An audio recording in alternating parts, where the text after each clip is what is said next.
ቅምጥል የፕራንኳ ንግስት የዛሬው አልተሳካልሽም። ሜካፕ ቀባለው ብላ ብሩኬን ስሙን እስከ መጻፍ ድረስ እንግዲህ ልቅልቅ አድርጓታል ማለት ነው። ሰላም ውድና የተከበራችሁ ቤተሰቦቼ እንዴት ናችሁ? ለዚህ ቤት አዲስ ከሆናችሁ በቅንነት ቤተሰብ እየሆናችሁ በቅንነትም ላይክ እያደረጋችሁ እንድታበረታቱ በአክብሮት ጠይቃለሁ። ዛሬ እንግዲህ በጣም ደስ የሚል በጣም የሚያስቅ ሰሞኑን በቃ በጣም እየተዝናናን ነው። ይመቻቸው የምር እንደዚህ በቃ ፈታ በሚያደርግ ነገር ሲመጡ እኛም ደስ ይለናል እና ትናንት እንግዲህ ካሜራማኑ ባወጣላቸው ጥያቄዎች መሰረት ቃለ መጠይቅ ወይ ደግሞ ቃለ ምልልስ ነበራቸው። ደስ የሚል ቆይታ ነበር። በቃ የተረጋጋ ደስ የሚል የሚያስቅ በቃ አብዛኛው የሚያስቅ ነው። እኔማ የፈስ ነገር ከተነሳ ቤተሰብ በቃ አፌ አይከደንም። ለምን እንደሆነ አላውቅም። የምር በቃ የሆነ ትልቅ ሰው እኮ ሊሆን ይችላል። ምናልባት ካጠገባችሁ ትልቅ ሰው ሆኖ ፈሱ አምልጦት እንኳን ቢፈሳ ማለት ነው ከመሳቅ ወደ ኋላ አልልም። የምር ሼም ነዋ። ትልቅ ሰው ባላየ ማለፍ አለባቸዋ። ግን እኔ በቃ መቆጣጠር አልችልም ሳቄን። የምሬን ስነግራችሁ ማለት ነው። በቃ የፈስ ነገር ለምንድነው አላውቅም። በጣም የሚያስቀኝ ፓርት ነው። በቃ በጣም ከምስቀው ከሚያዝናናኝ ፓርት ነው እና ድክም ምን ያልኩት በቃ በትናንቱ ቃለ መጠይቃቸው በተለይ የፈሱ ፓርት በቃ በሳቅ ነው የሞት ነው እና በጣም አብዛኛው በጣም የሚያዝናና ነበረ። ከሚያዝናናው በተጨማሪ ደግሞ ከባባድ የሚባሉ ጥያቄዎች ነበሩ። በተለይ ባልሽ መውለድ ባይችል የሚለው ጥያቄ በጣም ከባድ ነበር እውነት ለመናገር እና ብቻ ደስ ብሎናል። አስተማሪም ነው ብዬ አስባለሁ። የሚያዝናናም ነገር እንዳለው ደግሞ አስተማሪ ነገሩ በቃ አለው እና ዛሬ እንግዲህ ቅምጥሌ በዛ በትናንቱ ጥያቄ መሰረት እንግዲህ የአርሴናል ጨዋታና ያንተ ሰርግ አንድ ቀን ቢሆን ምን ታደርጋለህ? ኳሱን መከታተልህን አቁመህ ሰርግ ላይ ትኩረትን ታደርጋለህ ወይ የሚባል ጥያቄ ነበር የተጠየቀው። ለመመለስ በጣም ግራ ተጋብቶ ነበር፣ ከብዶት ነበረ። ምክንያቱም ብሩኬ ታውቃላችሁ የአርሴናል ነገር አይሆንለትም። በአርሴናል ድርድር አያውቅም። ግን ደግሞ ከቅምጥል ወይ ደግሞ ከጨረቃ አይበልጥበትም። እውነት ለመናገር ያው የሆነ በቃ አለ አይደለ መጫወቻ የአርሴናል እንትን ያለበት ቤት ሁላ አገባለሁ እስከ ማለት ነው የደረሰው እና ዴስቲቪ ነው ምናምን ያለበት ቤት ነው ሰርጌን ማረገው ወይ ደግሞ ከሰርጌ አንድ ቀን ይዘግይልኝ ነው ይቅደምልኝ ነው ብቻ በጣም ግራ ተጋብቶ ነበር። ያ ነገር እንግዲህ እንደ አንድ ሴት ልጅ ሀይሚዬን ደግሞ አስከፍቷታል። ምክንያቱም የሰርጓ ቀን ትኩረት እንዲሰጣት ሰርጓ እንዲደምቅ በቃ አለ አይደለ ሙሉ ለሙሉ ትኩረቱን እሷ ላይ እንዲያደርግ ነው የምትፈልገው። እንኳን አይደለም የምታገባው ባሏ ይቅርና ታዳሚው የሰርግ ታዳሚው በሙሉ ትኩረቱን ሙሽሮች ላይ ነው አይደለም የሚያደርገው። ስለዚህ ያ ነገር በጣም ተሰምቷታል። የእውነት አይ ለቀልድ ምናምን መስሏችሁ ሊሆን ይችላል አሁን አብዛኛው ሰው ተሰማኝ ስትላችሁና ግን ደግሞ የምር ይሰማል።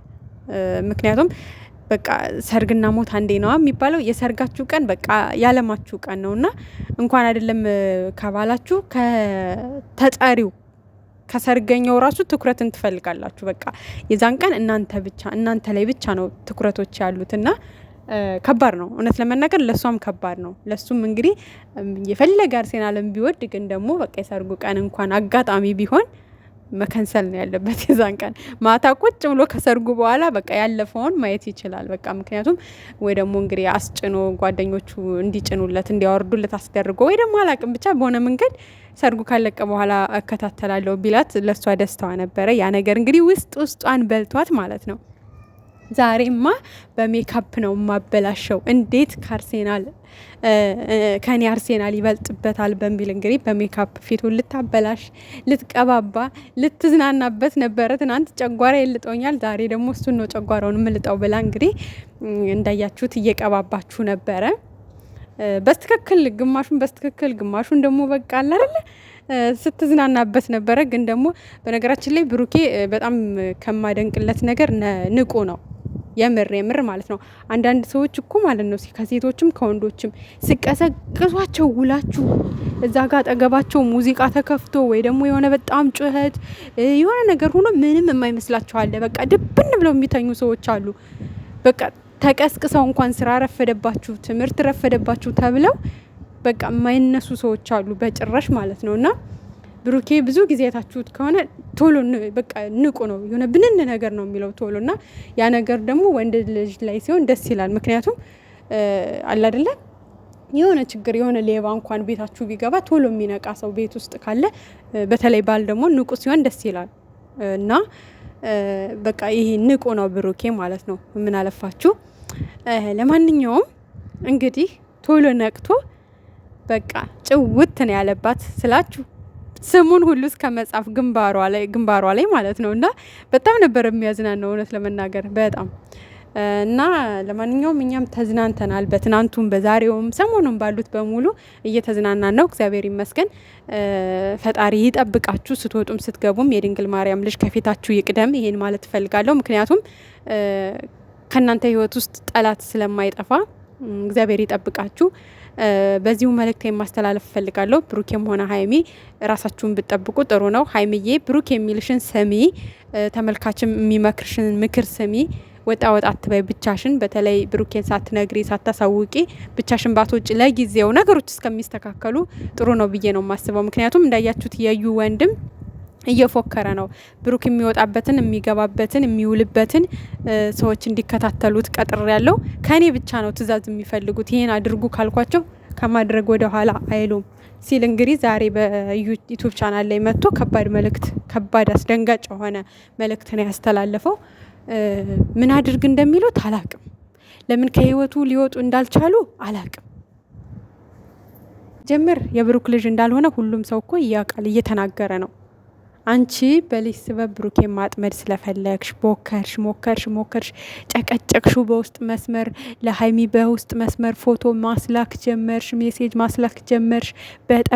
በጠበጥሹ አልሳካልሽ ሲል አይ እንግዲህ ወደ እኔ ካልመጣማ ለምን ሚዲያ ላይ ወጥቼ ከብሩክ አርግዣለሁ ብዬ ወደ እኔ አልመልሰውም፣ እንደውም ይሄ ጥሩ መፍትሄ ነው ብለሽ መጣሽ።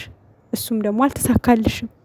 ይሄ ያልሳካልሽ ሲል ደግሞ አሁን ወንድሞችሽን ጎረምሶችሽን እስከነጋርዳቸው ምናምን ሰብስበሽ መተሽ ማስፈራራት ጀመርሽ።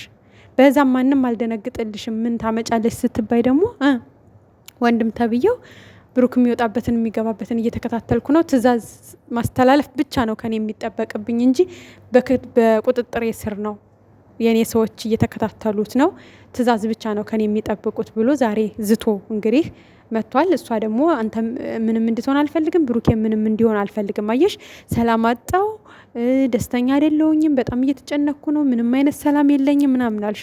እዩ ታዲያ የንጹህ ሰው ህይወት እየበጠበጡ እኮ ደስታ የለም እንዴ? ደስታ የለም በጭራሽ ማለት ነው። ይሄ ልጅ ምንም ባልዋለበት ምንም ባላደረገው ነገር ገና ለገናው አንቺ ስለምትፈልጊውና ስለምታፈቅሪው ብቻ ወደ አንቺ ለመመለስ ስንት ነገር ስንት ስሙን አስጠፋሽው፣ ስንት ነገር ወጣሽ፣ ስንት ነገር ወረድሽ። እሱም በቃ በዝምታ አለፈሽ። ስም በማጥፋት መክሰስ ብዙ ነገር ማድረግ ይችል ነበረ። ግን ሴት ልጅ ስለሆንሽ ለሴት ልጅ ምን ያክል ክብር እንዳለው ለሴት ልጅ ምን ያክል ጥንቁቅ እንደሆነ ስለምታቂ ምንም አያመጣም ብለሽ ብዙ ነገር አደረግሽ። በቃ ዝም አለሽ። ገብቶሻል። አሁን ደግሞ በቃ ዝምተው አልበቃችሁም። በቃ ንቆ መተው ምንም ሊያስቆማችሁ አልቻለም። ምንድን ነው የምትፈልጉት ከልጁ? አረ ይኑርበት ህይወቱን። በጣም ደስተኛ ነው። እግዚአብሔርን እንዴ አንድ ሰው ደስተኛ ሆኖ ከመረጠው ከፈለገው ሰው ጋር መኖር አይችልም እንዴ? በቃ እዩ ብሩክ ብቻ እኮ አይደለም በዚህ ምድር ላይ ወንድ፣ ላንቺ የተጻፈ ወንድ እኮ አለ እንዴ። ታዩ የምር ታዩ። በቃ ደስተኛ ሆኖ ከልጅቷ ጋር ህይወቱን ይምራበት። በዚህ ልክ ህይወቱን አትበጥብጭ። ፈጣሪሽን ፍሪ የምር። አሁን ደግሞ ምንም እንዲፈጠር በውሸት ተብትበሽ ወንድሞችሽ እኮ አሁን አንቺ ከብሩክ ለነገሩ ልጅ እኔ እዩ አርግዛለች ብዬ ስቲል አሁን እኔ አላምንም። ቤተሰብ ከይቅርታ ጋር ማለት ነው በጭራሽ። ምክንያቱም እኔ እንግዲህ የማንን ልጅ እያቀፈች እንደምትመጣ አላውቅም። የእህቷ ትሁን ወይ ደግሞ ዛች በቀደም ለቤኒ ያሳየችው ታናሽ እህቷ የለችም፣ የእሷ ልጅም ሊሆን ይችላል እኮ አይታወቅም። የምሬን ነው የምላችሁ። ስለዚህ የሆነ ስበብ እየፈለግሽ ልጁን ወጥመድ ውስጥ አትክተችው። አንቺ ባመጣሽው ውሸት ወንድሞችሽንም ችግር ውስጥ አታስገቢያቸው። እነሱ እኮ አምነውሽ ይሆናል መቼም እውነትሽን ነው ብለው ማለት ነው። ሲጀመር ብሩክን በጣም ስለምትወደው ወንድሞቿ ብሩክ ወደ እዩ ጋር እንዲሆን ይፈልጋሉ። ወንድሞቿ ራሱ ብሩክን ይፈልጉታል። በቃ የእዩ ባል እንዲሆን በጣም ነው የሚፈልጉት። ግን አይሳካላችሁም። እንደዚህ አይደለም እንዴ። በቃ አንድ ሰው ህይወት ላይ ካለ አለ ነው። ምን በዚህ ልክ እናንተ ወንድ ሆናችሁ እንኳን አትረዱም? እህታችሁን መክራችሁ አታስተካክሉም እንዴ? ምንም አያንሳትም እኮ ጸባይ ነው እንጂ እኮ የሌለት ቆንጆ ናት። እሷም እኮ የራሷ ህይወት መኖር የምትችል ልጅ ናት። ከሚወዳት ሰው ጋር ወይ ደግሞ ከምትወደው ሰው ጋር ነገ የራሷ ሌላ ህይወት መስርታ መኖር የምትችል ናት። ምንም አያንሳትም እኮ ግን ጸባይ ሩብስማም ዜሮ